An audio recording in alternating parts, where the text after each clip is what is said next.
Students, उम्मीद है कि आप बेहतर होंगे। और पढ़ाई का तो कह नहीं सकता। उसकी वजह यह है कि रमज़ान का आखिरी अशरा चल रहा है, तो ईद की खुशी के अंदर वैसे ही पढ़ाई करने का दिल नहीं करता। लेकिन क्योंकि ये हमारा जो है वो मजहबी त्यौहार है, तो इस वजह से भी शायद।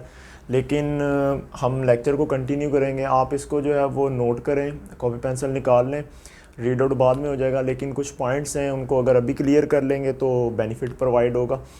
तो उम्मीद करता हूँ कि आप सब बेहतर होंगे। तो लेक्चर को कंटिन्यू करते हैं। हमारी जो कि आपको पता है सीरीज़ इसकी चल रही थी कि हमने प्रीवियस डिस्कस किया था ब्लड सेलुलर कंपोनेंट को डिस्कस कर रहे थे, जिसमें हमने जो है वो आरबीसीज़ को डिस्कस किया, जिनकी तादाद सबसे ज़्यादा होती है। उसकी वजह यह भी है कि हमारी बॉडी के अंदर हर वक्त इन्फेक्शन नहीं होता, जिनको ये कंट्रोल कर रहे होते हैं डब्ल्यूबीसीज़। लेकिन हमें हर वक्त जो है वो ऑक्सीजन की ज़रूरत होती है, तो आरबीसीज़ की तादाद इस वजह से भी कुछ ज़्यादा है। और हमने कुछ स्मॉलर पोर्शन जो है वो प्लेटलेट्स का भी डिस्कस किया था, जो कि ब्लड के लॉस को बचाते हैं, क्लॉटिंग करवाते हैं, प्रिवेंशन करते हैं ब्लड के लॉस की, ताकि ब्लड हमारी बॉडी की कंपोजिशन जो है वो जो ब्लड लिक्विड फॉर्म में हमारा कनेक्टिव टिश्यू है वो बचा रहे। आज हम डिस्कस करेंगे, हमारे पास है डब्ल्यूबीसीज़। ब्लड सेल की ही एक टाइप है, also commonly known as white blood cells. इनका जो मीनिंग है, सही वाला जो वर्ड यूज़ किया जाता है वो है ल्यूकोसाइट। ल्यूको जो है वो इसका मतलब होता है वाइट, ल्यूको मीन वाइट। अब जब इनकी स्टेनिंग की जाती है ब्लड सेल्स की, तो स्टेनिंग के दौरान जो है वो इनका जो कलर है, ज़्यादातर इनका बहुत सारा पोर्शन वाइट कलर का होता है। इस वजह से इनको स्टेनिंग के दौरान जो कलर इनका वाइट पोर्शन नज़र आता है, इसकी वजह से इनको जो है वो ल्यूको का नाम दिया है। साइट मीन सेल, साइटोन से निकला हुआ है, आप जानते हैं। इनका साइज़ जो है वो आरबीसी से जो है वो बड़ा होता है, रेड ब्लड सेल से ये साइज़ में बड़े होते हैं। यहाँ पे मैंने एक सेल बनाया हुआ है, वैसे ऐसा तो नहीं दिखने में होता, लेकिन आपने इमेजिन करना है कि ये आरबीसी से थोड़ा सा बड़ा है। इनकी टोटल 5 टाइप्स होती हैं, उनको हम यहाँ पे 1 बाय 1 डिस्कस करेंगे, और उनकी भी आगे फर्दर टाइप होती हैं। अगर इनका 1 मिलीमीटर क्यूबिक ब्लड लिया जाए तो उसके अंदर 7000 to 8000 जो है वो इनकी कह लें कि काउंटिंग पाई जाती है।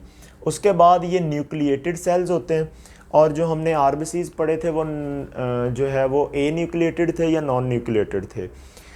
उन हमारी बॉडी के सिर्फ आरबीसीज़ ही ऐसे सेल्स हैं जिनके अंदर न्यूक्लियस अवेलेबल नहीं होता, बाकी आलमोस्ट सभी बॉडी के सेल्स के अंदर न्यूक्लियस है। वो क्यों नहीं होता वो हमने डिटेल में डिस्कस किया, क्योंकि अगर आरबीसीज़ के अंदर न्यूक्लियस एंड डिफरेंट ऑर्गेनेल्स डाल दी जाएंगी तो 95% उसमें एचबी जो है वो अवेलेबल नहीं रहेगी।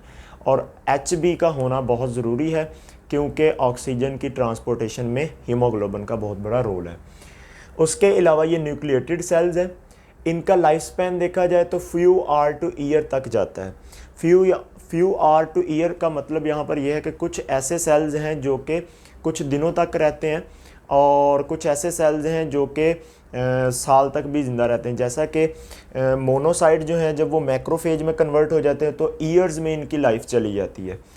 अब मैंने दिन क्यों कहा है या फिर यहाँ पर मैंने और क्यों कहा है, तो ये डिपेंड करता है इन्फेक्शन पर। अगर तो इन्फेक्शन सीवियर है तो जो सेल बने होंगे उनकी लाइफ जो है वो ऑटोमेटिकली कुछ घंटों की होगी। वो इन्फेक्शन के दौरान compete करते हुए, फाइट करते हुए डिस्ट्रॉय हो जाएंगे या फिर डाई कर जाएंगे। तो आपने याद रखना है, जहाँ पर वाइट ब्लड सेल्स डाई कर जाते हैं और वहाँ पर वाइट ब्लड सेल्स के साथ वायरस का, बैक्टीरिया का या फॉरेन इन्वेडर का मटेरियल भी डाई कर जाता है, तो कलेक्टिवली वो जो मटेरियल होता है वो हमारी बॉडी के अंदर पस कहलाता है, जो कि जिनमें ज़्यादातर मिकदार जो है वो आपके पास न्यूट्रोफिल्स की होती है और मोनोसाइट्स की होती है। ये क्यों होती है ये आपको इनके फंक्शन से क्लियर हो जाएगा। उसके बाद देखा जाए तो डब्ल्यूबीसीज़ का मेजर फंक्शन हमारे पास डिफेंस का है। यहाँ पे मैंने ब्लड सेल्स के फंक्शन लिखे हैं, लेकिन आपने याद रखना है डब्ल्यूबीसीज़ का मेन फंक्शन डिफेंस का है, क्योंकि इसके सारे सेल डिफेंस में हेल्प करेंगे। मतलब ये बाड़ के तौर पर एक्ट करते हैं हमारी बॉडी में। पहली बाड़ तो स्किन है, कोई चीज़ अंदर नहीं जाएगी, लेकिन अगर कोई चीज़ अंदर बॉडी के चली जाती है तो ब्लड सेल्स ब्लड के अंदर ऐसे सेल्स अवेलेबल हैं जो कि उनको इंटरनली प्रोटेक्ट करते हैं। जैसे कि किसी कंट्री के बॉर्डर होते हैं, अगर वो बॉर्डर से इनसाइड आ जाए तो इनसाइड मौजूद जो आपके पास स्कैवेंजर्स होंगे, बचाने वाले होंगे, तो फिर वो एक्ट करेंगे। इसी तरह हमारी बॉडी के इनसाइड जब चली जाती हैं तो WBCs जो है वो प्रोटेक्ट करते हैं।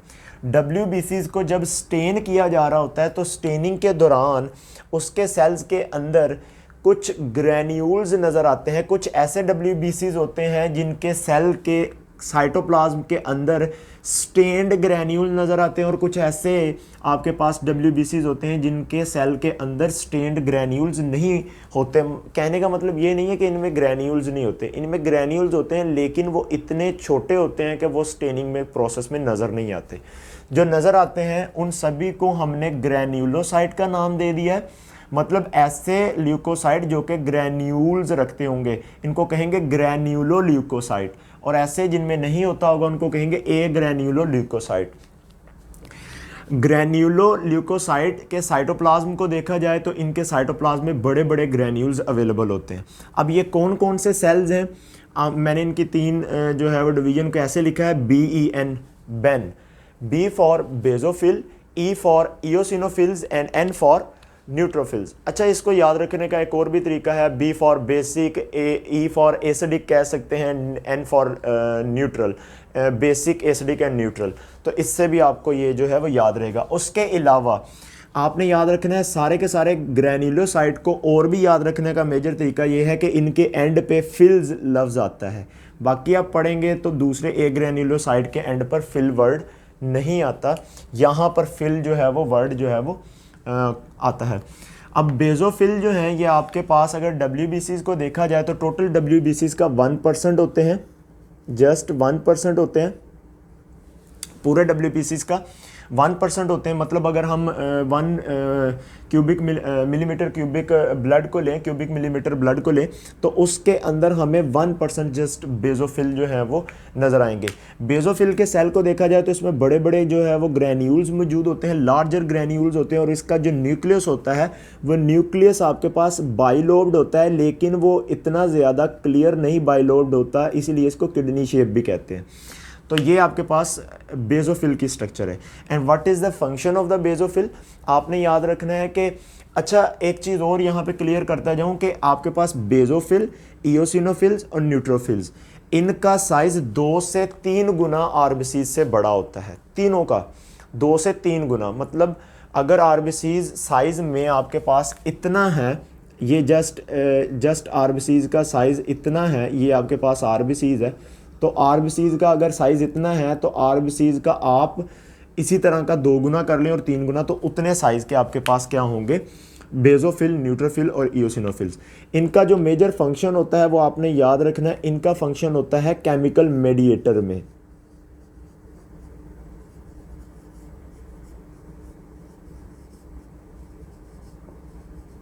इनको केमिकल मेडिएटर कहा जाता है क्योंकि ये यहाँ पर 2 केमिकल्स को रिलीज करते हैं। एक केमिकल आपके पास यहां पर होता है हिस्टामीन, और एक केमिकल जो है वो आपके पास होता है हेपरिन। ये दोनों के दोनों एक ही वक्त में रिलीज नहीं करता। आपने याद रखना है हेपरिन वहां पे रिलीज होगा जहां पर क्लॉटिंग करवानी होगी। फॉर एग्जांपल कट लग जाता है कहीं पे, या फिर गिरने के बाद, चोट लगने के बाद इंटरनल जो है वो हेमोरेज हो जाता है, मतलब वहाँ पर ब्लड वेसल्स टूट जाती हैं, तो वहाँ पर बेजोफिल जो ब्लड के अंदर मौजूद होगा वो हेपरिन बनाएगा ताकि वहाँ पर प्रॉपर जगह पे क्लॉटिंग हो सके, जो ब्लड बाहर आ चुका है। और हिस्टामीन जो है ये क्या करती है, इन्फ्लेमेशन को वहाँ पे काज करती है ताकि वहाँ पर इंडिकेशन हो। Inflammation is an indication of damage की इंडिकेशन होती है कि कहाँ पर डैमेज हो चुका है, ताकि ब्लड सेल्स वहाँ पर मूव कर सके और वहाँ पर जो है वो डैमेज को कंप्लीट किया जा सके, ठीक किया जा सके। तो ये इसका मेजर फंक्शन होता है। इओसिनोफिल्स जो हैं ये आपने याद रखना है, ये आपके पास पैरासिटिक इन्फेक्शन में एक्ट करते हैं। वैसे तो इसका कोई इतना रोल आपकी बुक में नहीं लिखा हुआ,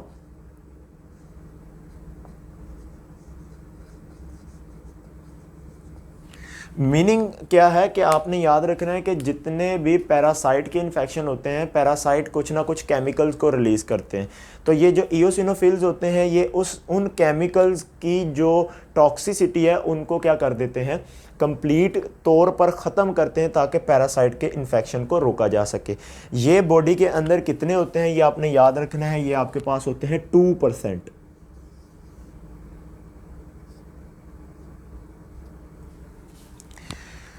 आपके पास 2%, अगर हम 7000 लें तो उसका 1% बेजोफिल होगा, 2% आपके पास इयोसिनोफिल्स होगा। And next one is an neutrophils. Neutrophils granulocyte granulo leukocyte का सबसे ज़्यादा पोर्शन बनाते हैं, ये आपके पास होते हैं 62%। एंड 62% इनकी तादाद होती है। इनका मेजर फंक्शन क्या होता है आपने याद रखना है, इनका जो मेजर फंक्शन है वो है फैगोसाइटोसिस।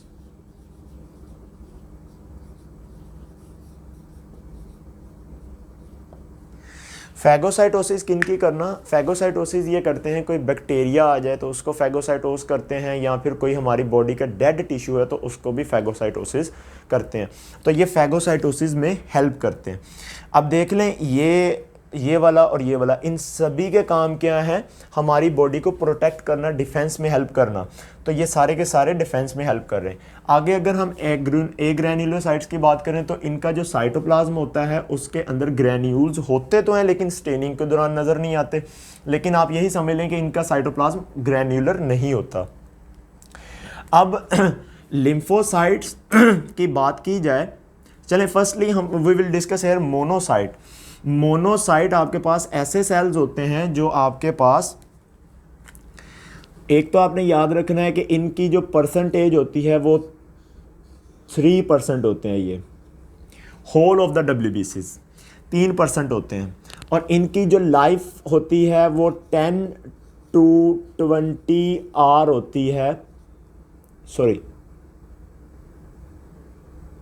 10 to 20 आवर होती है इन ब्लड,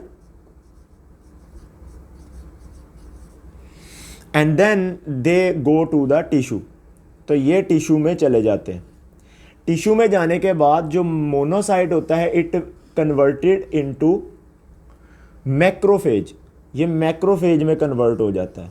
और मैक्रोफेज आपने याद रखना है, ये इसकी लाइफ स्पैन जो होती है ना वो सालों तक होती है। डिपेंड करता है कि कहाँ अगर इन्फेक्शन वहाँ जिस सेल में ये इन्वेड कर चुके हैं, जिस टिश्यू में, वहाँ पे इन्फेक्शन होगा नहीं होगा उस पर डिपेंडेंट है। और उसके अलावा ये मैक्रोफेज का मतलब क्या है, मैक्रो मीन बड़ा और फेज का मतलब होता है ईटर, मतलब ये बड़े बड़े पार्टिकल को ईट करते हैं। तो इसका फंक्शन भी क्या होगा, फैगोसाइटोसिस का। तो ये भी फैगोसाइटोस करेंगे। उसके अलावा हमारे जो आरबीसीज होते हैं जब ये डाई करते हैं तो स्प्लीन के अंदर मौजूद मैक्रोफेज ही इनको जो है वो खाते हैं, और इनमें से हीमोग्लोबिन और जो आपके पास ग्लोबिन प्रोटीन होती है, हीम और ग्लोबिन को दोनों को अलग-अलग कर देते हैं। अब हमारे पास ये इनकी कंपोजिशन है।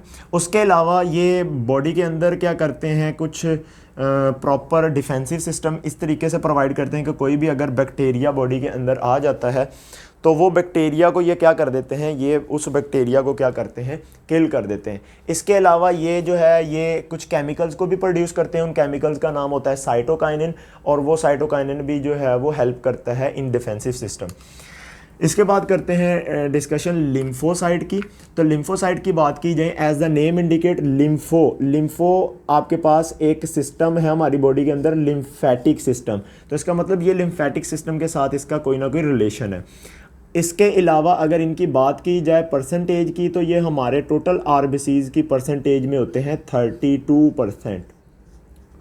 अगर हम बात करें 3 + 32 35, 62 + 2 + 1 65, 35 + 65 इज इक्वल टू 100%। तो ये आपके पास टोटल 100% होते हैं। और ये 5 सेल हैं, 1 2 3 4 5, टोटल 5 टाइप के सेल्स होते हैं WBCs में। अकॉर्डिंग टू योर बुक वैसे तो इनकी फर्दर आगे डिवीजन है, यहाँ पे डेंड्रिटिक सेल्स भी होते हैं, और लिम्फोसाइट के अंदर TB के अलावा जो है वो नेचुरल किलर सेल्स भी इन्हीं से बनते हैं।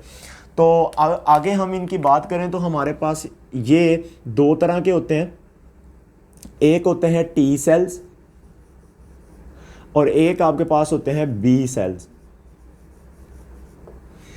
T सेल्स और बी सेल्स में क्या फ़र्क है, why they are called T lymphocyte and why they are why this cell is known as B lymphocyte. तो आपने याद रखना है T for thymus, T for thymus, thymus. आप आगे पढ़ेंगे थाइमस के बारे में कि हमारे थोरेसिक रीजन के अंदर जो है वो यहाँ पर एक ग्लैंड होता है जो कि लिम्फेटिक सिस्टम में हेल्प करता है और लिम्फ टिश्यू के तौर पे एक्ट करता है, और ये हमारे पास थाइमस कहलाता है और ये लिम्फेटिक सिस्टम का एक पार्ट होता है। तो ये सेल फर्स्टली जहाँ पे जो है वो डिस्कवर हुए वो थाइमस था। और B for bursa, bursa of the चलें आप उसको छोड़ दें। तो बुरसा आपके पास एक ऑर्गन का नाम है जो कि आपके पास सिर्फ और सिर्फ बर्ड्स में पाया जाता है। तो फर्स्टली बी सेल्स की डिस्कवरी बुरसा में हुई थी जो कि एक ऑर्गन का नाम है जो कि मेजरली डक के अंदर मोस्टली कॉमन नज़र आता है, वैसे बर्ड्स में पाया जाता है। अब टी सेल और बी सेल्स का काम क्या है, टी सेल्स क्या करते हैं, ये हेल्पर के तौर पर एक्ट करते हैं और इंडिकेशन भेजते हैं किसको, बी सेल को। हेल्पर के तौर का मतलब क्या है कि अगर कोई बॉडी में वायरस वगैरह आ जाता है तो उसकी एंटीजन को डिटेक्ट करते हैं, डिटेक्शन के बाद सिग्नल भेजते हैं बी सेल को, तो बी सेल उसके इव्ज में एक स्पेशल टाइप की प्रोटीन बनाता है कॉल्ड एंटीबॉडी। एंटीबॉडीज़ आपको पता है इम्यूनोग्लोबिन्स होती हैं और ये हमारी बॉडी के इम्यून सिस्टम में इम्यूनिटी को बहुत ज़्यादा बढ़ाएंगे। तो ये दोनों cell T and B cells immunity को बढ़ाते हैं और यहाँ पे एक सुप्रेसर सेल्स भी होते हैं जो कि जैसे ही इन्फेक्शन ख़त्म हो जाता है तो ये एंटीबॉडीज़ की मिकदार को कम कर देते हैं। मोनोसाइट्स होते हैं, ये मैक्रोफेज में कन्वर्ट हो जाते हैं जब ये बॉडी सेल में जाते हैं। तो these are the major composition of the WBCs, ये हमारे पास है। नेक्स्ट हम ब्लड फंक्शन की बात कर लेते हैं। तो ब्लड के फंक्शन मैंने मेजरली लिखे हैं, आपने इन मेजर्स को जहन में रख लेना है, इसके साथ ही बाकी सारे जुड़े हुए हैं। ट्रांसपोर्ट का काम करते हैं। WBCs को निकाल दिया जाए तो वाइट ब्लड सेल्स जो हैं ये हमारे पास क्या काम कर रहे हैं, ऑक्सीजन और कार्बन डाइऑक्साइड की ट्रांसपोर्टेशन का काम कर रहे हैं। प्लाज्मा की बात की जाए तो प्लाज्मा हमारे पास बहुत सारे हार्मोन, बहुत सारे endocrine hormone, chemicals, enzymes and different waste and nutrients की ट्रांसपोर्टेशन का वर्क करते हैं। उसके बाद ये सारे ट्रांसपोर्ट में आ जाएंगे। Next defensive system. Defensive system में मैंने आज ही आपको ये सारा कुछ पढ़ाया, तो इसके अंदर ही सारा डिफेंसिव सिस्टम है। बहुत सारी ऐसी प्रोटीन बनाई जाती हैं जो कि वायरस के खिलाफ लड़ती हैं, जैसे कि antitoxins and interferons and different other the antibodies, ताकि ये जो है वो डिफेंस प्रोवाइड कर सकें। और इसके बाद अगर बात की जाए प्रिवेंशन की, ब्लड खुद अपने लॉस को बचाता है। ये देखिएगा, ब्लड के अंदर कुछ ख़ास टाइप के सेलुलर बॉडीज़ होती हैं, बॉडी सेल नहीं है, cellular bodies called platelets. Platelets वहाँ पर क्या करते हैं, क्लॉटिंग करते हैं, जहाँ पर जो है वो फ्रैक्चर या फिर कट लग चुका होता है, इसके साथ मिलकर जो है वो हिस्टामीन, हेपारिन जो है ये भी हेल्प करता है और इसके अलावा ब्लड लॉस को बचाया जा सकता है। तो आपने याद रखना है। इसके बाद एक और चीज़ है, हमारी बॉडी के अंदर दो मेजर फंक्शन और भी ये परफॉर्म करता है। एक थर्मो रेगुलेशन का, स्वेटिंग के थ्रू ब्लड जो है वो हमारी बॉडी के टेम्परेचर को मेंटेन करता है, कॉल्ड थर्मो रेगुलेशन, ये होमियोस्टेसिस में आता है। इसके बाद हमारी बॉडी के अंदर साल्ट और वाटर के बैलेंस, जिसको हम ऑस्मोटिक बैलेंस कहते हैं, वो भी ब्लड के थ्रू होता है। कैसे, ब्लड के अंदर होता है plasma, and the plasma contain special type of proteins known as albumin. ये 75% होती है। और एल्ब्यूमिन आपने याद रखना, पेपर में बहुत बार MCQs पूछा गया है कि एल्ब्यूमिन का फंक्शन क्या है, तो ये ऑस्मोटिक बैलेंस करती है। अच्छा, ये एग वाइट में आपको मिलेगी, वाइट एग एल्ब्यूमिन होता है सारा का सारा। आई होप कि आपको ब्लड फंक्शन क्लियर हो गएंगे इंशाल्लाह ताला। होप कि नेक्स्ट लेक्चर तक वेट करें और होप फॉर द बेस्ट। अल्लाह हाफिज़।